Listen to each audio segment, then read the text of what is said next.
Мен ертістің қасында басталатын тұсын 2024 жылы жаз айында көріп қайтқанмын.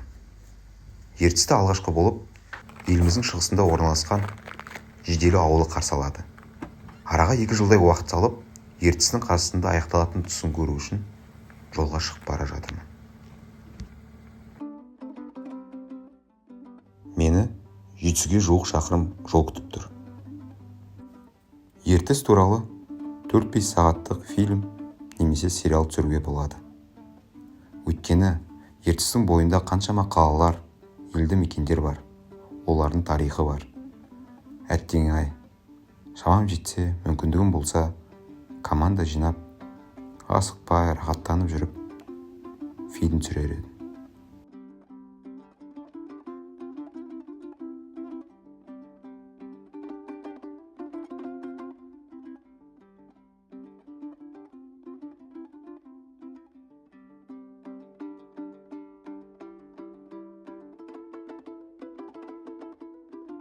Төрт сағаттан кейін Павлодар қаласына келдім. Қалада жолшыбай алып кеткен 2 жолаушымды тастап, ары қарай Омбы бағытына жолға шықтым.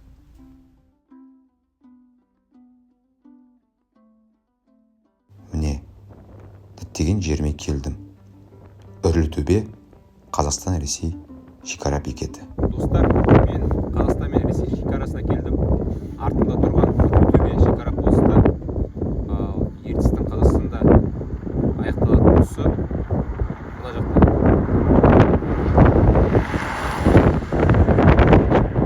Қазір сол жақ қарата баруға тырысамын.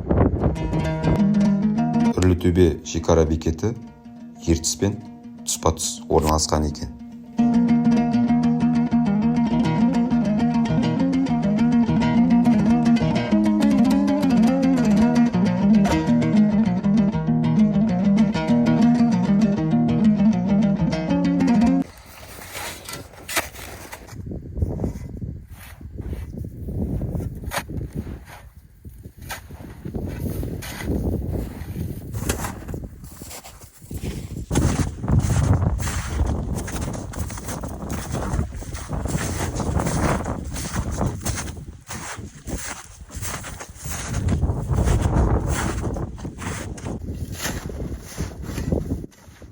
Асты су, қалың қарды кешіп жүріп, ертісіме жеттім.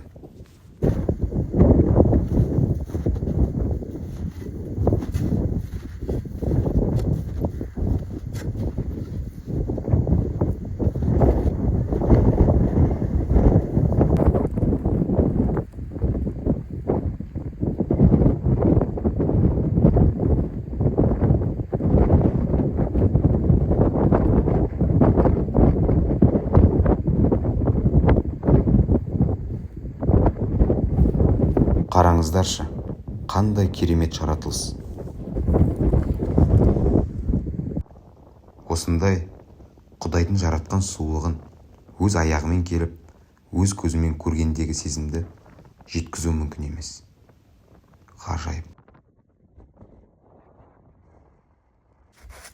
Ертістің жағасында күртемді құрып, асықпай шайымды ішіп отырып, қараңғы қалай батқанымды байқамай қалыппын.